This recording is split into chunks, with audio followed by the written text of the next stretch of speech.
you, Mr. Ambassador. Thank you all so much. Please have a seat. I've only been president about a year and a half, but every time I walk in the room, everybody stands up. I think there may be a fire or something. Press, that was a joke. That was a joke. Well, it's wonderful to be with you this morning. I really mean it. I want to thank the Chamber of Congress for bringing together this group of business leaders from all across the region. And all of us here in Los Angeles for a simple reason, because we believe in the incredible economic potential of the Americas. I know I do.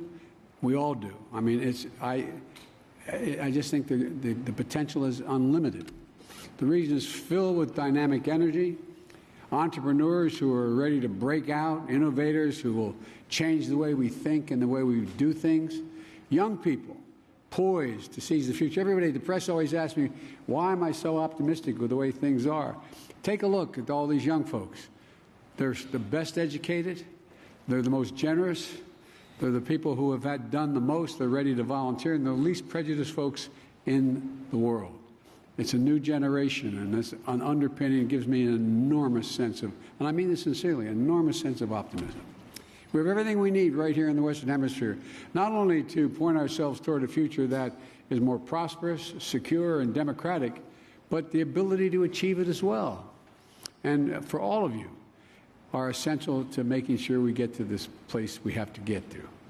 You know, the private sector is able to move quickly, to mobilize vast amounts of investment capital, as are going to be needed to unlock the enormous potential for growth in this hemisphere, in the region. And when we combine the ability of government to direct economic activity towards specific challenges, to help mitigate risk, guard against unfair practices, and create predictable demand, with the agility of the private sector, I believe we can deliver real improvement for people's lives. I really believe it.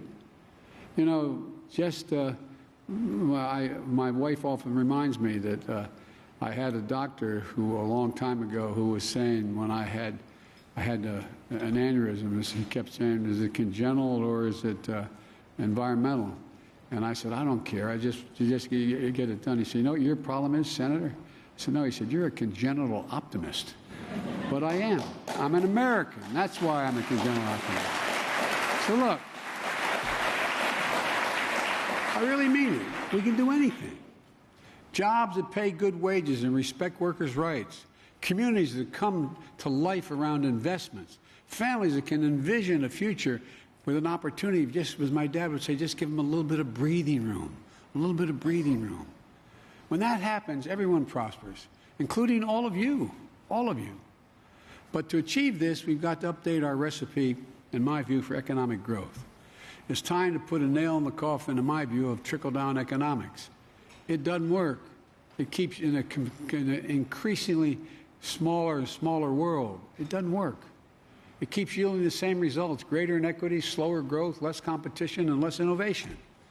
In the past few years, we've exposed the weakness of prioritizing short-term profits and working exclusively to maximize efficiency. We learned firsthand the pain that happens when just-in-time supply chains break down or hit a bottleneck. It's a fundamental difference. And you all felt it as well. The COVID-19 pandemic triggered a global economic crisis that we're still digging out of. And now Putin's brutal, unprovoked war in Ukraine has created economic disruptions that are affecting the entire globe. And that's not hyperbole. And these won't be the only shocks we're going to have to navigate. Climate change is increasing the pace and intensity of natural disasters. I leave from here on my way back east. I'm going to be stopping in New Mexico. They've had an incredible impact on their environment of late. Rising inequity and food insecurity around the world can fuel political instability. You all know that. And the question is not if we face another pandemic, it's when we face it, and are we going to be prepared this time? So the economy of the future will increasingly belong to those who place a premium on resilience and reliability, who invest in innovation over the long term and strengthen systems and supply chains now and mitigate the impact of future shocks before they hit. Each of us, the government and the private sector, have a critical role to play. That's why I'm focused on driving economic policies that grow our economy from the bottom up and the middle out. Because quite frankly, when that works, everybody does well. And the wealthy do very, very well. No one gets hurt. No one gets hurt. For example, here in the United States, we're making a generational investment in our infrastructure. We used to be number one in the world when I first came to the United States Congress. Now we're number 13 in the world. 13. I don't have to tell business people what that means in terms of economic growth. But we're fixing that. That's going to be the benefit to the entire region. We're investing $1.2 trillion bipartisanly to upgrade our infrastructure, to fix crumbling roads and bridges and ports, airports all across the country. And that's going to help you get goods to market faster while creating good-paying union jobs. And I know a lot of you don't like my saying union, but union jobs to support working families, because that's what's happening. Everyone benefits. Everybody wins when that occurs. And the return on our investment is going to strengthen U.S. competitiveness throughout the 21st century. You know, this is the same approach we're taking across America's Partnership for Economic Prosperity. Many of the countries in our region qualify as middle-income countries. But that label doesn't remove the persistent structural challenges that run in deep inequity. Middle income means you don't get the benefit of a lot of opportunities. So we can change that. Help governments make life better, easier, and fairer for the peoples by using hemispheric multinational financial institutions to modernize and mobilize greater levels of private investment and create good-paying jobs. I know the real barriers for you to contend with. That's why we want to work with you to level the playing field. As I said last night, the United States is prepared to put new capital in the Inter-American Development Bank's private sector lending arm, the IDB Invest, to help catalyze the flow of private capital into the region, especially to support startups, digital connectivity, and renewable energy and health. For example, we need to make it easier for countries in Latin America and the Caribbean to develop their 5G infrastructure without having to choose between investing in their digital future or renewable energy structure. To be able to do both. We need to unlock the financing so both can be done at the same time. We want to make sure our closest neighbors have a real choice between the debt trap development that has become more and more common in the region, and the high-quality, transparent approach to infrastructure and investment that delivers lasting gains for workers and their families. And by working through the U.S. International Development Finance Corporation to lower the risk around these kinds of investments, support policy reforms, and improve investment in climate in countries. The climate of investment in these countries. And level the playing field. We're going to open up new areas of private sector investors that are not only economically viable, but are highly desirable. You know, over the course of this summit, the governments are coming together to make significant concrete commitments across a range of issues vital to achieving sustainable and equitable growth throughout the region.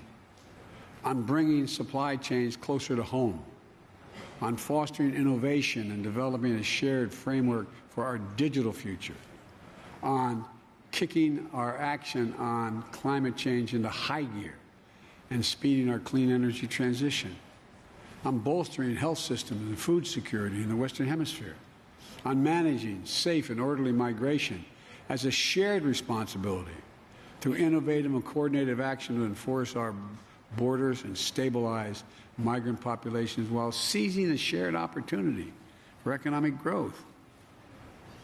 My challenge to all of you is, if you step up and play a bigger role in driving inclusive, sustainable, equitable growth in the 21st century, a lot's going to happen.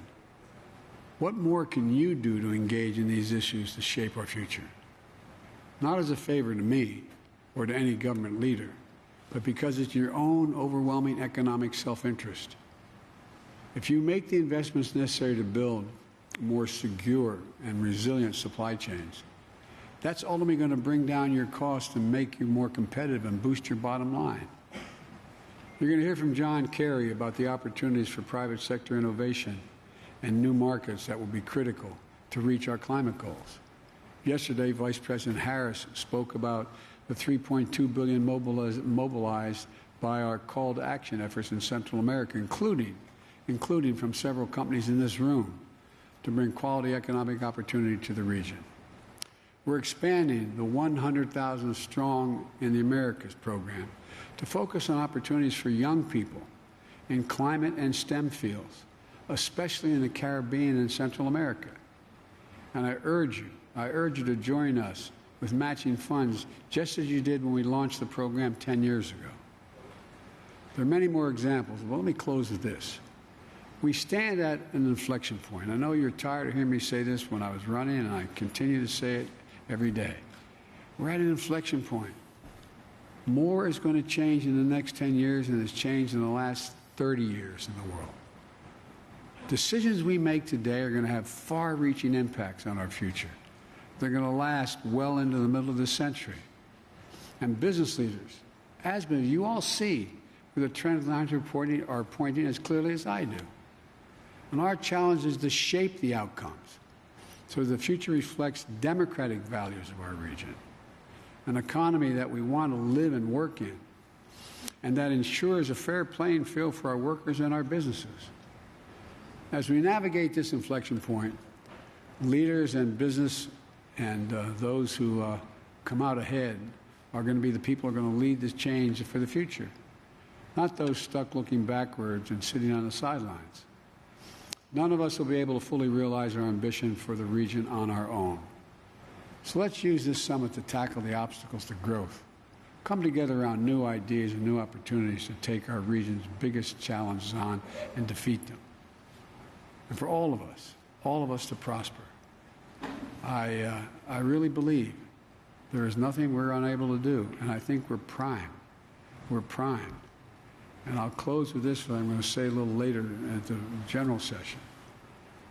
I find no reason why the Western Hemisphere, over the next 10 years, does not develop into the most democratic hemisphere in the world, most democratic region in the entire world. We have everything.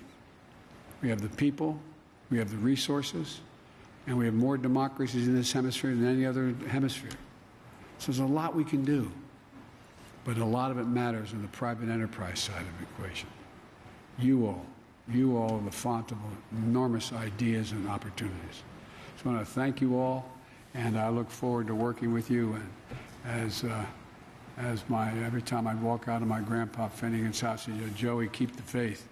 And my grandmother would, "No, Joey, spread it. Spread the faith." Thank you. Appreciate it.